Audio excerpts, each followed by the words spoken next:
Daf Yomi Tractate Sanhedrin, page 85b.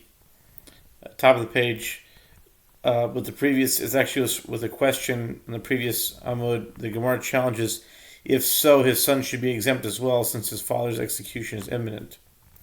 And now we're on 85b with the words Midi Dahave La'achar Misa. The Gemara answers, the halacha here is just as it is after the death of his father, and the son is liable for cursing his father, even after his death. Therefore, he is also liable when his father's death is imminent.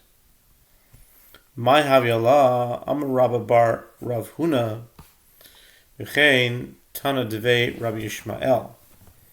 Lakol ein haben nasa shliach le'aviv la'koso u'lekalo chutz mimesis Shari Amra Toira Velo Yisach Mod Velo Yisach Asielov.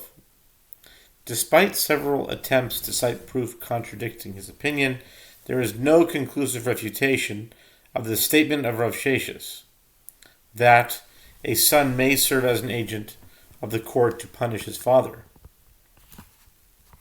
I don't see why he would want to.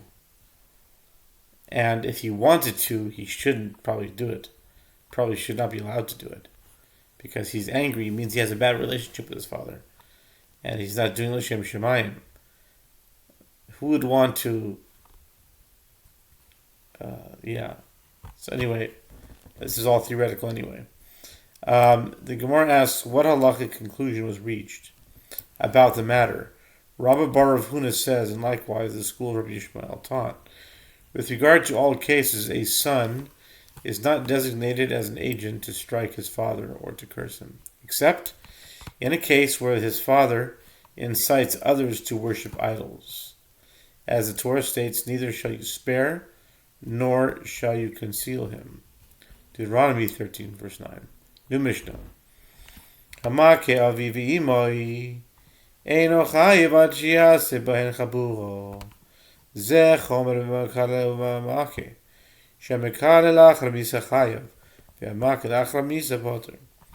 One who strikes his father or his mother is not liable to be executed unless he wounds one of them. This is a stringency with regard to one who curses his father that is more severe than the halacha with regard to one who strikes his father. As one who curses his father or mother or after his or her death is liable, but one who strikes one of them after his or her death is exempt, as he did not cause a wound. Okay, that's the Mishnah now. The Gemara says, Tanu Rabbanan. The sages, Tanu Baraisa, Ave v'imo kilel, lachar misa shechol hayol, v'chayev b'maka v'chiyav b'makalel, ma maka eino chayev el b'mechayim, afa mekal eino chayev el b'mechayim. The sages taught in Brisa that it is written, for any man who curses his father and his mother shall be put to death. He has cursed his father and his mother, his blood shall be upon him. Who curses his father and his mother shall die. He has cursed his father and his mother, his blood shall be upon him. Leviticus 20 verse 9. This is referring to one who curses his parents, even after their death.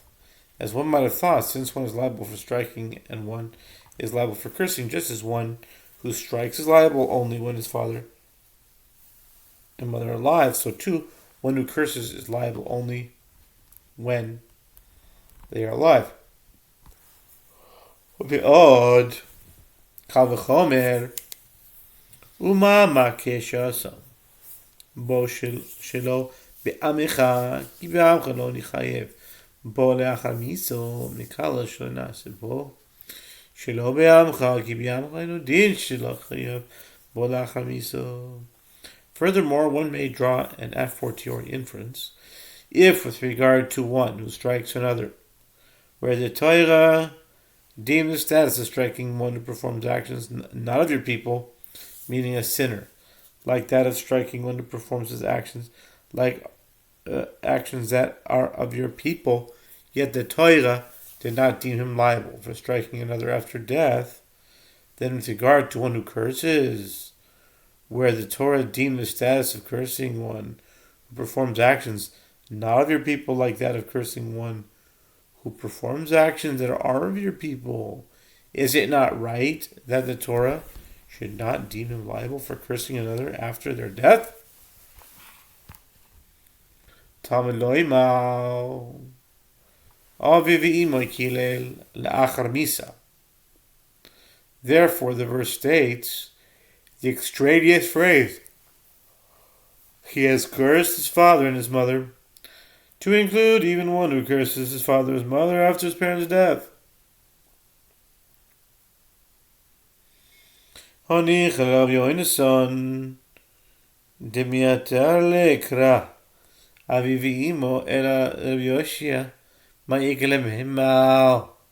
The Gemara asks, this works out well according to the opinion of Rabbi Yonatan, for whom the phrase his father and his mother is extraneous. But according to the opinion of Rabbi Yehoshua, who disagrees with him, what is there to say? The Tanya ish. Ma tamalamar ish. The Ravo's bas tumtum vandrogenis. Asher yikal elezav vezimoy. Ein li elo avi ve'imoy. Aviv shlo imoy. Imoy shlo aviv minayin. Talmud loymar aviv ve'imo kilel. Aviv kilel, imo kilel. Dear Rabbi Yehoshua, this is as it is taught in the Braita, as is written, for any man who curses his father and his mother shall be put to death. As he has cursed his father and his mother, his blood shall be upon him. What is the meaning when the verse states, redundantly, ish, it should include not only a son, but also a daughter. One whose sexual organs are indeterminate, tumtum, and a hermaphrodite, which is androgynous, who cursed their parent. When the verse states who curses his father and his mother, I have only derived liability for cursing both his father and his mother. From where is liability derived? For one who cursed his father but who did not curse his mother, or one who cursed his mother but who did not curse his father. The verse states he has cursed his father and his mother, from which it is derived, as the halachah is as the verse states, he cursed his father or he cursed his mother. This is the statement of Rabbi Yehoshua. Rabbi Yonatan omer, mashma shnein ke'echad, umashma echad ve'echad b'pnei atzmoi, ad shifroit lecha hakasav yachdo. Rabbi Yonatan says in verses of this kind, when two subjects are joined with the prefix of the letter vav, that prefix indicates that the conjunction and, meaning both subjects together, and it also indicates the conjunction of or, meaning each one by itself, unless the verse specifies with the word together, in which case the meaning is both together. Therefore, the phrase he has cursed his father and his mother is extraneous. Let's see how much time we have left here. 8:43, okay.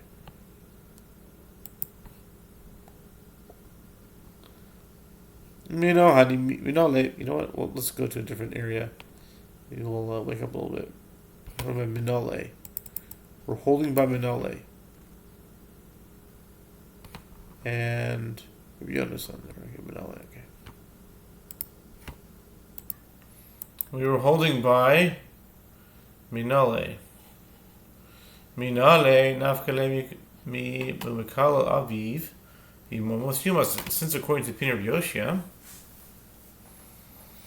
the phrase is not redundant, from where does he derive that one is liable for cursing his father after his death? The Gemara answers, he derives it from that which is written, and one who curses his father or his mother shall be put to death. Exodus 21:17. Idach, and the other Tana, the other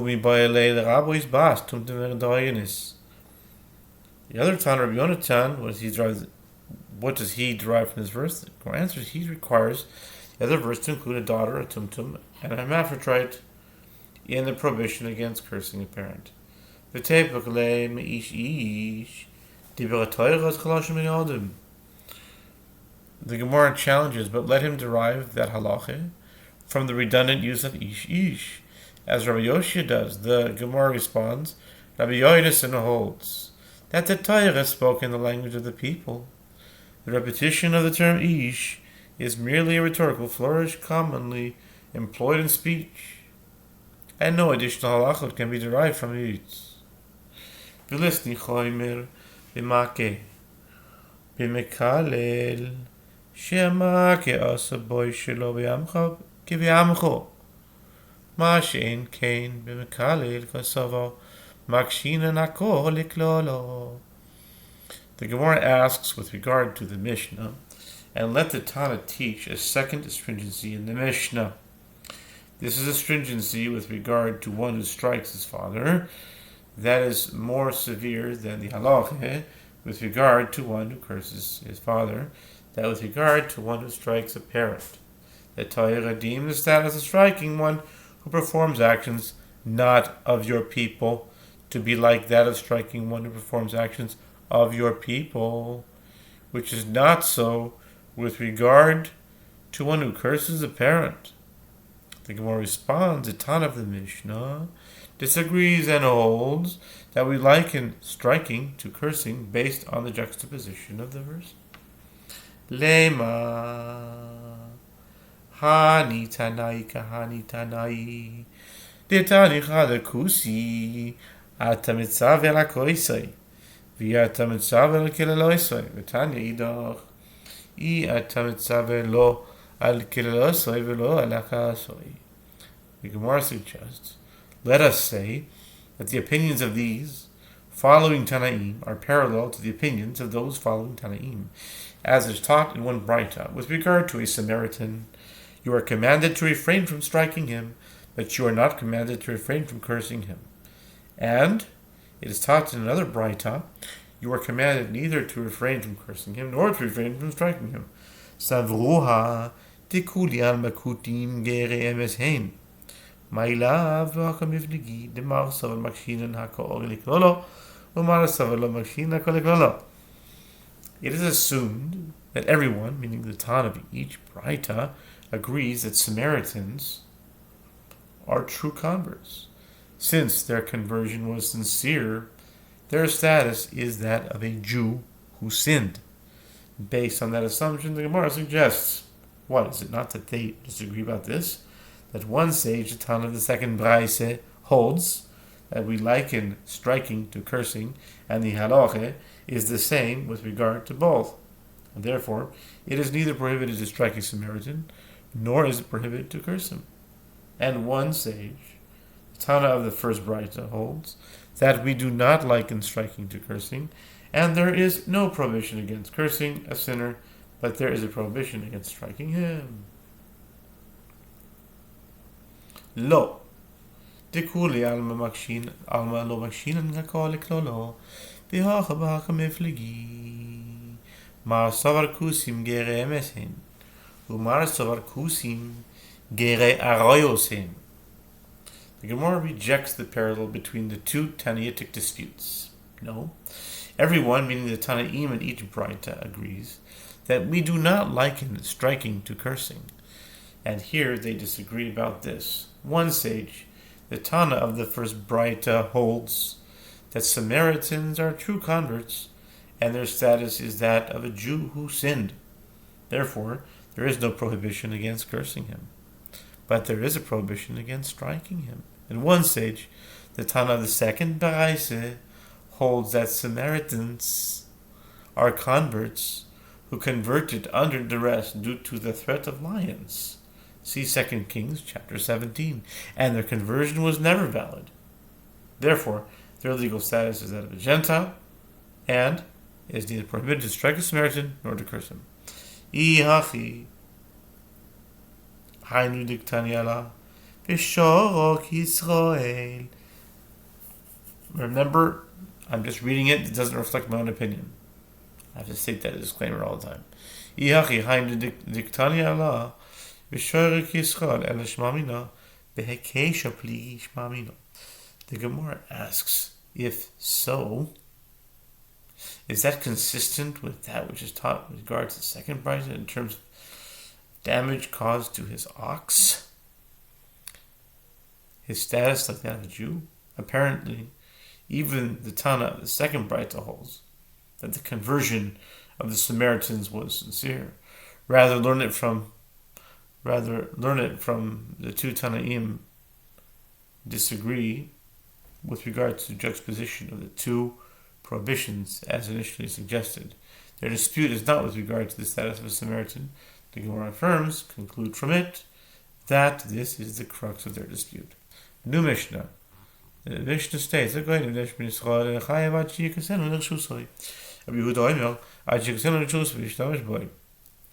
שנאמר, והתעמר בו ומכרו. הגויים is בנוי, ושמור בנוי, שרבי יוחנן בן ברכה בחייב, וחומן פויטר.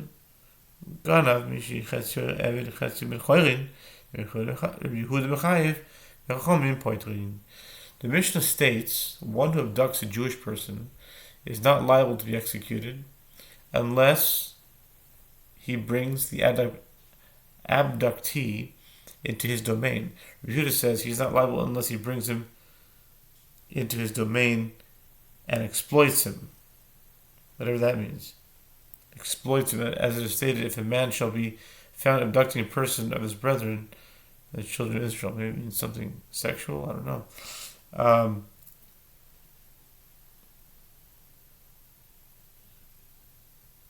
If a man shall be found abducting a person of his brethren, the children of Israel, and he exploited him and sold him, then the abductor shall die.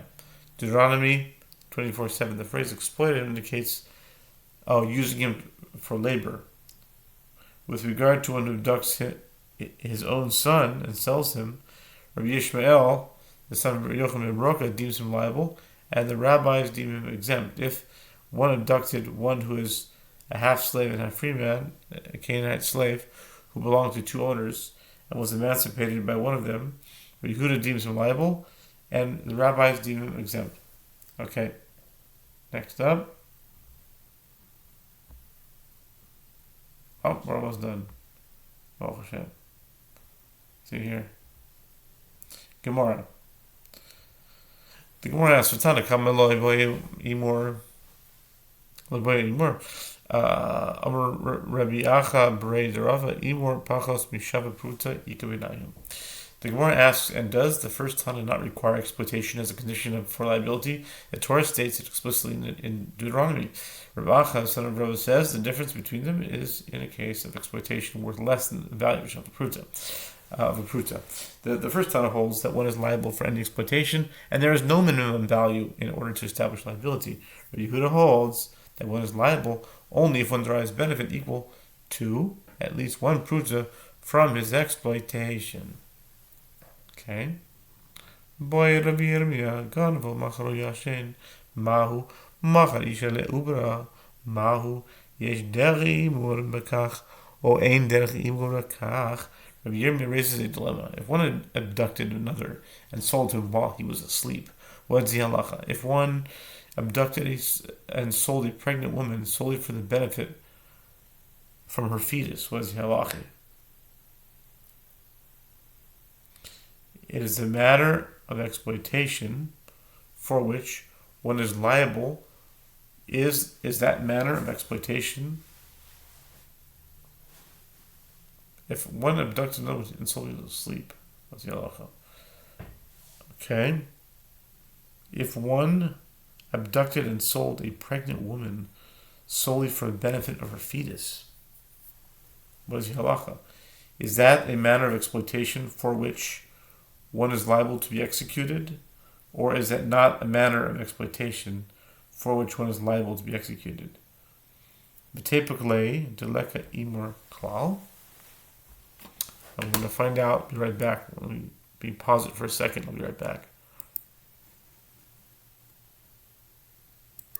Okay, we were in the middle of Rav Yirmiyah's questions about kidnapping somebody.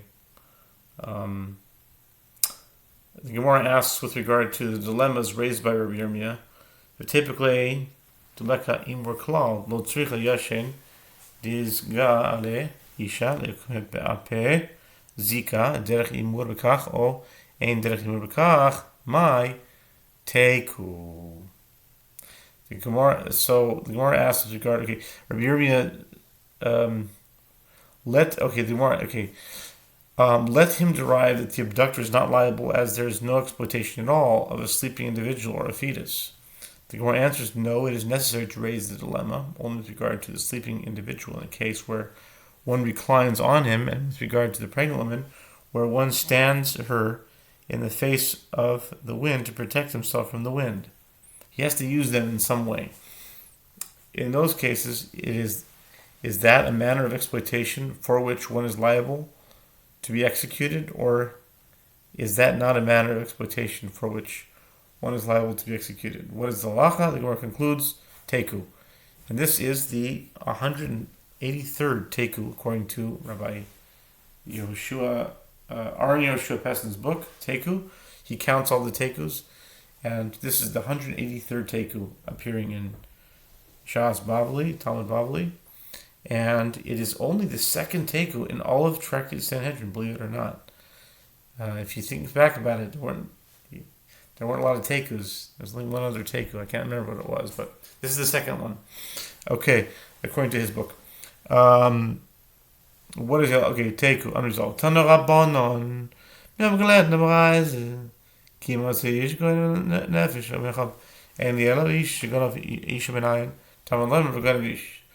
The sages taught in the Bride that is written, if a man shall be found abducting a person of his brethren from the children of Israel, and he exploited him and sold him, then that abductor shall die. Deuteronomy 24:7. I have derived only that a man who abducted another is liable, from where it is derived that a woman who abducts another is liable as well.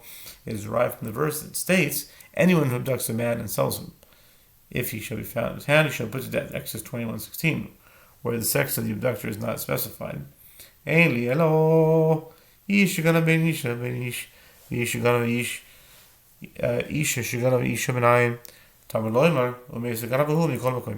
derived only that a man who abducted another, whether a man or a woman, is liable, as is written, if a man shall be found abducting a person, the abductor is male, but the sex of the abductee is not specified. And I derive that a woman who abducted a man is liable, as it is written, and one who abducts a man, the sex of the offender is not specified, but the abductee is male. From where is it derived that a woman who abducted a woman is liable as well? It is derived from the verse that states, then the abductor shall die. Deuteronomy 24:7. The abductor shall die in any case, regardless of the sex of the one who was abducted.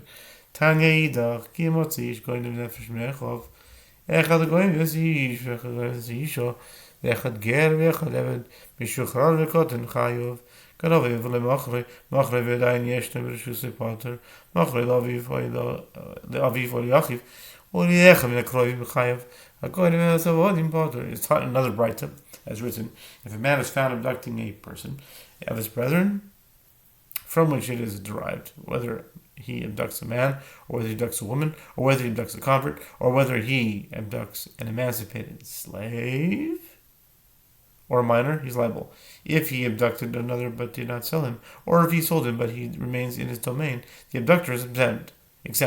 If he sold him to the father of the abductee, or to his brother, or to one of his other relatives, the abductor is liable. One who abducts slaves is exempt.